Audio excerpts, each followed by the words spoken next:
कलयुग में संत पधारे, उनको इस बात की चिंता हुई और तुम्हारे किसी को इनको लेने के लिए आएगा। लेके कौन जाएगा? कहते नहीं, वो नाम जहाज साथ में ले, नाम नौका पर बिठाकर इन जीवात जागी हुई सुरतों रूह जीवात्माओं को वो उनके उसका काम पहुंचाने का, बाकी इन सब का काम जगाने का। जिन्होंने जगाने का काम जिनको सौंपा गया उन्होंने आपको जगा के खड़ा कर दिया, और जिनको ले जाने का काम सौंपा गया वो लेने आ गए।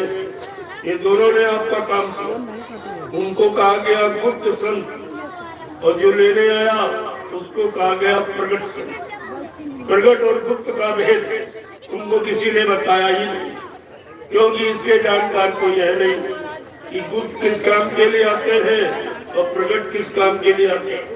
गुप्त जीवों को जगाने के लिए आते, जानते सब है और वो पहुंचा भी सकते, लेकिन अधिकार उनको जितना दिया गया सत्पुरुष के द्वारा वो उतना ही काम यहाँ करेंगे। वो जीवों को जगा के खड़ा करते, और पीछे से कोई समृद्ध मालिक आएगा, नाम जहाज को लेके आएगा इन जीवात्माओं को घर पहुंचाने के लिए। अब दोनों काम आपके सामने हो रहे हैं। गुप्त संतों का भी काम हो रहा और प्रगट संतों का भी। लेकिन आपकी समझ में कुछ नहीं आया कि गुप्त संत का मतलब क्या है और प्रकट का मतलब क्या है। प्रकट घूम घूम के पूरे देश में घूम घूम के जीवों को जगाएगा, होश दिलाएगा। जो उन्होंने जगाया वो युक्ति भी बताएगा कि तुमको जगाने वालों ने जगाया, लेकिन तुम फिर सो गए, फिर जगाया फिर सो गए। लेकिन जब ले जाने वाला आया तो जगाकर और अपने नाम नौका पर बिठाकर तुमको घर पहुंचाएगा। वो यहाँ छोड़ेगा नहीं जगाते, वो सीधे घर पहुंचाएगा। उसका एक काम है पहुंचाने का, बाकी संतों का काम जगाने का, लेकिन उद्देश्य वही है। प्रकट संतों का उद्देश्य जीवों को जगा दिया जाए और जगा करके ये खड़े हो जाए, और जब समृद्ध मालिक आएगा और ले जाने के लिए तो इनको बिठा के ले जाएगा। इसलिए उन्होंने जगाया, लेकिन तुम जागे सो गए, जागे सो गए, जागे सो गए, इसी में पड़े रहे और समय आपका निकल गया। जब ये देखा गया कोई जीवात्माएं यानी पूर्ण रूप से जाग नहीं पाई और जाग के खड़े नहीं रह पाए और जगाने का मतलब नहीं समझ पाए, तब समृद्ध मालिक को भूमंडल पर आना पड़ा और जीवों को जगाना पड़ा और जिताना पड़ा। और नाम नौका लगाकर ये कहना पड़ा, मेरी नाम रूपी नौका पर बैठ जाओ, मैं तुमको तेरे घर पहुंचा दूं। बस इतना ही काम आपका होना था। ये घर पहुंचाने वाला काम किसी ने नहीं किया। हाँ, कोई विशेष एक आप जिसने समृद्ध सदगुरु बने आपको आत्मसमर्पित कर दिया, उसको तो ले गए, लेकिन एक तरफ से सबके लिए आह्वान नहीं किया और सबको ले नहीं जा पाए, क्योंकि सब आत्मसमर्पित नहीं हो गए। आज भी कोई बिरला जीव आत्मसमर्पित भाव रखता है नहीं। सब काल का सामान यहाँ मांगने आए, ये बीमारी ठीक कर दो, ये परेशानी ठीक कर दो, ये तकलीफ दूर कर दो, ये मतलब यानी ये दे दो, वो दे दो, रात दे दो, पाठ दे दो, धन दे दो, दौलत दे दो, औरत दे दो, बच्चे दे दो, यही सब मांगते। क्योंकि इन बेचारों को नहीं पता है जो तुम ये मांग रहे हो ये तुम्हारा सामान ही नहीं, ये तो किसी और का सामान, दूसरे का सामान अगर मांगे पर मिल भी गया लेकिन वो तुम्हारा नहीं हो सकता, तुम्हारे काम नहीं आ सकता, वो तुम्हारे साथ नहीं जा सकता। इस बात की जानकारी लेनी चाहिए थी कि जो हम सामान मांग रहे हैं ये सामान मेरा है, क्योंकि आप भूल गए हो माँ के गर्भ से पेट से हम सब लोग पैदा हुए, वही रास्ता आने का दूसरा नहीं रास्ता। तो जब पैदा हुए थे तो आपने देखा सब नंगे अकेले आए। क्या कोई सामान लेके पैदा हुआ, जमीन दुकान मकान लेके पैदा हुआ, कि कोई पद पत्री बाल बच्चे लेकर, कोई रुपया पैसा धन दौलत, कोई खेती दुकान दफ्तर, ये सब लेके आप पैदा हुए? बिल्कुल अकेले और नंगे। जब यहाँ से जाओगे तो अकेले और नंगे ही आपको जाना पड़ेगा, क्योंकि ये सामान बीच में किसी ने आपके प्रयोग के लिए दे दिया। तुम्हें नंगा देखा तो कपड़ा दे दिया, तुम मतलब यानी परेशान देखा कि छाया में इसको कैसे रखा जाए, तो झोपड़ी मकान आपको मिल जाए। कहा भाई का सहयोग कौन करेगा? तो एक पत्नी और पति और बच्चे दे दिए। ये दे दिए, तुम्हारे नहीं है। और जब तुम यहाँ से चलोगे, यानी जीवात्मा जो मनुष्य शरीर को छोड़कर अपने घर जाएगी, तब ये सामान आपसे ले लिया जाएगा। कभी आप देखते हो किसी का पति छीन लिया, किसी की पत्नी छीन ली, किसी का बेटा भाई बाप छीन लिया, आप रोते रह जाते, कुछ कर सकते? अरे तुम्हारा होता तो तुम्हारे अनुसार जाता, तुमसे पूछ के जाता, तुमको बता के जाता मैं कहाँ जाऊँ। क्या आज तक किसी ने बताया? इतने तुम्हारे घर परिवार से चले गए, क्या किसी ने तुमसे कहा कि मैं किस लोक में जा रहा हूँ या किस नर्क में जा रहा हूँ?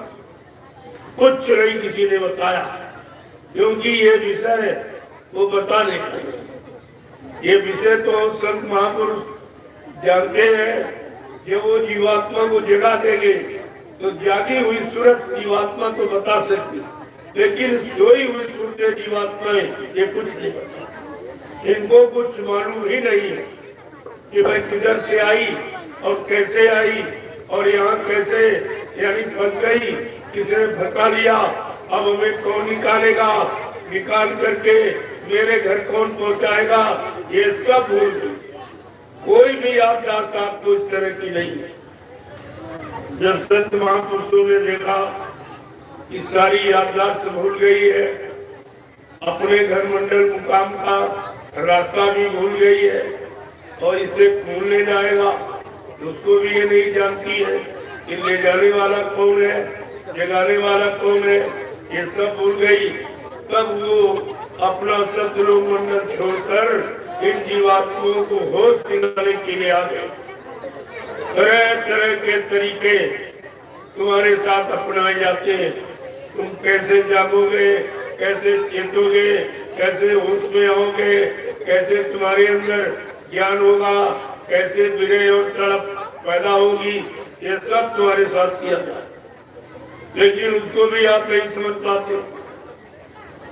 जब किसी को विनय अग्नि लगती है तब तो थोड़ा थोड़ा समझ में आता, तब उसको थोड़ा थोड़ा वैराग होता, काल के सामान को छोड़ने का, इससे हटने का, निकलने का, तब कहीं थोड़ा थोड़ा उसको वैराग होता। अरे जब ऋषि मुनि नहीं जाग पाए, जो जंगलों में हजारों वर्ष तपस्या करते रहे, विषय भोगों से अलग हो गए, लेकिन जीवात्मा नहीं जगा पाए, क्योंकि जीवात्मा जगाना ये व्यक्ति के वश की बात नहीं है।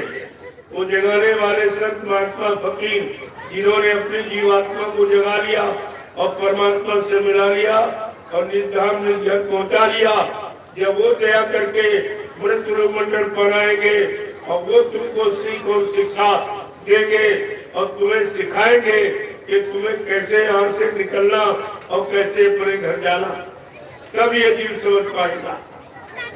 और तो बहुत समय आपका निकल गया, पसे 3 युग निकल गए, 3 दिन में आप बात भूल जाते। अभी सत्संग सुनोगे, अभी 1 घंटे बाद भूल जाओगे, लेकिन जब 3 युगों से जब भूले बिछड़े हो, तब तुम्हें होश कैसे आएगा कि हमारा घर कहाँ है, हमारा मालिक कहाँ है, सच्चा पिया प्रीतम है कहाँ। ये तो जानकारी आपको जब होगी जब कोई जानकार यहाँ आए और आपको जानकारी दे, आप विश्वास करके जानकारी को ले लें और अपने जीवन में धीरे धीरे उसको उतारने की कोशिश करें, तब आपकी समझ में सब। बिना करने के कोई ज्ञान नहीं। इसीलिए कहा गया अनुभव ज्ञान की जननी है। अनुभव करने से होता, काल की करनी अलग, दयाल की करनी अलग। काल की करनी तो आप जान गए हो, इनकी नींबों से कर रहे हो। आहार निद्रा भय मैथुरस्य, खाना पीना सोना कमाना, मलमूत्र त्याग करना, आल औलाद बच्चे का पैदा करना, ये तो काल की करनी सब जानते हैं। और इसी करनी में कर करके फंस गए हो और निकल नहीं पा रहे हो। धीरे धीरे तुम्हारी आदत बन गई, तुम आदती हैबिचुअली हो गए हो, यानी आदत तुमको मजबूर करने लगी। अब उसी आदत में धीरे धीरे इतना फंस गए हो कि धीरे धीरे तुम्हारी वही रहनी गली बनी। अब तुम भूल गए हो कि हमारे असली करनी क्या है। जब संत महापुरुष आए, उन्होंने संत मत की करनी आपको बताई। क्या करनी करो मान मत डालो, इंद्रिय भोग विसारो, इतना काम करो तुम अब की, फिर आगे की सतगुर जानी। इतना कर्म जो शरीर इंद्रियों से करके आपने अपने आप को गंदा किया, मन बुद्धि चित्त को खराब किया, इसका शुद्धिकरण आपको करना पड़ेगा। युक्ति वो बताएंगे, करना आपको पड़ेगा, क्योंकि यहाँ कर्म प्रधान है। बिना कर्म कराए कोई भी पाप को अलग नहीं किया जा सकता, कोई बुरे कर्मों से आपको हटाया नहीं जा सकता। क्योंकि काल की व्यवस्था वो दयाल खत्म तो कर सकते, लेकिन वो इतने ज्यादा अपने नियम के पक्के होते हैं, वो किसी की व्यवस्था में कोई दखलंदाजी नहीं, उसकी व्यवस्था में रहकर धीरे से अपना काम बना लेते और उसको तकलीफ नहीं होने देते काल। क्योंकि काल की रचना भी तुमने की, काल रचा हम सोच समझ के, बिना काल नहीं खोप जीव की। अगर काल न होता और काल ये मार न लगाता तो तुम कभी दयाल को पुकारते ही नहीं। बचाने वाले को जब भी बुलाते हो जब कोई बचाने वाला नहीं और मार पड़ती है तब। अगर ना मार न पड़े तो बचाने वाले की कौन याद करे? इसको बचाने वाला चाहिए, इसको नहीं चाहिए। अब ये कुदरत की मार तुम्हारे कर्मानुसार जो पड़ रही है, अब तुम आवाज लगा रहे हो, अरे हमारी कोई सुन ले, हमें कोई बचा ले बीमारी महामारियों से, कष्टों से, तकलीफों से, तरह तरह की परेशानी, लड़ाई झगड़ों से, दैवी प्रकोपों से, दुर्घटनाओं से, अकाल मौत से हमें कोई बचा ले। अगर काल मार न करा था, मार न लगाता तो आप करते थे, आपको तलाश भी नहीं।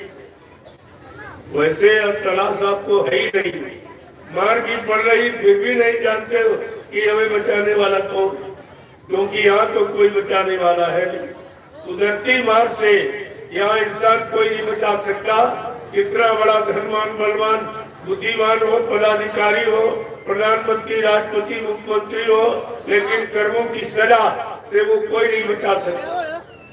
वो कर्मों की सजा से केवल संत महापुरुष, जिनको मालूम है तुमने किस तारीख और किस दिन में कौन सा पाप किया, कौन सा अच्छा किया, कौन सा बुरा किया, ये उनको मालूम है। क्योंकि उनकी जीवात्मा है जो तुम्हारे अंदर बैठी है, वो सारी कार्रवाई तुम्हारी नोट करती रोज की रोज। वो अंदर बैठी, तुम समझते हो कोई देखता नहीं, इधर उधर निगाह दौड़ाई का कोई नहीं है और फट से बुरा कर्म कर बैठे। लेकिन ये भूल गए कि देखने वाली तो अंदर ही बैठी, वो तो सब देख रही कि आपने जीवन में कितना बुरा किया, कितना अच्छा किया, कितना पाप किया, कितना पुण्य किया, कितना शुभ किया, कितना अशुभ किया, वो सब देखती है और रोज के रोज नोट करती है। और शरीर तुम्हारा जाएगा नहीं, ये तो यही जला दिया जाएगा और तुम रात दिन इसी के पीछे पड़े। इसी शरीर को खिलाने पिलाने और सजाने में सारा समय आपने नष्ट कर दिया। जो अमूलक जीवन आपको परमात्मा की प्राप्ति के लिए मिला, वो इन्हीं भोगों में और नाशवान वस्तुओं में और नरक में जाने वाले कामों में आपने लगा दिया और किसी ने आपको बचाने की बात नहीं बताई। अब बेचारे सब फंस गए। कोई ऐसा नहीं है जिसको काल माया ने फांस के न रखा। जब ऋषि मुनि नहीं निकल पाए, योगी योगेश्वर और मतलब यानी अवतारी शक्तियां, ये कोई नहीं निकल पाए ज्ञानी ध्यानी वैज्ञानिक। तो कलयुग के ये गंदे भोगी विलासी जीव ये कैसे निकल पाए? इनके बाद तो कोई साधन नहीं है।